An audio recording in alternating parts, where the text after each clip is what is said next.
chunyi pod ne chama kosemonjo na. Omora nikech is a liberal thinker. Gima dwa reassure jowinjo magwa. Yes. And the level ma Kenya nitiere ka politics gik mang'eny ma piny iwacho ni piny ru pile gi mage. And that informs ni to siasa pangore nango. Yes. Gisani kaka Kenya oti maber ne jaluo ma jo-UDA. Kenya oti maber ne jaluo ma jo-ODM. Nikech yawuoyi wage nyiche sani endi awuol ko idho malo ka. To koni gini mbitne ge malich nikech sirikal ema ne gigombo loso.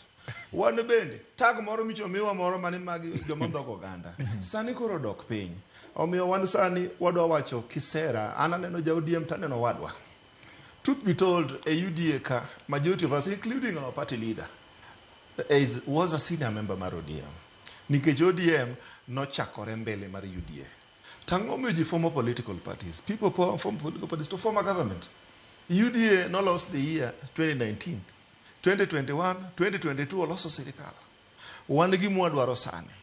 Gima wachung'ne en gima party leader mar ochung'ne mar unganisha jo Kenya. Okay. Mano ok monwa go mbaka gitimo party recruitment. Wolo wacho sani ni gin kaka jo-ODM giwuok sani mondo ging'i kaka gitimo membership recruitment.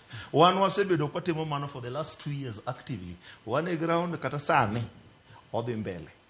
Kata nyoro kata kiny membership dhi mbele. Elmani we have changed tact. We don't want to attack our good brothers because supposedly onego bedni en friendly fire.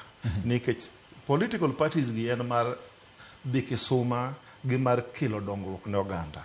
Okonego ane ja-ODM kaka dui mara. I also pray ni ja-ODM bende okonego ne ja-UDA kaka a threat kata kaka dui. Wan mane gi geche moedho madhigo Kisuma mondo wakel chiemo gi dongruok ne jogo ma represent Kaluo kod Kenya at large. Penjo maduong' kani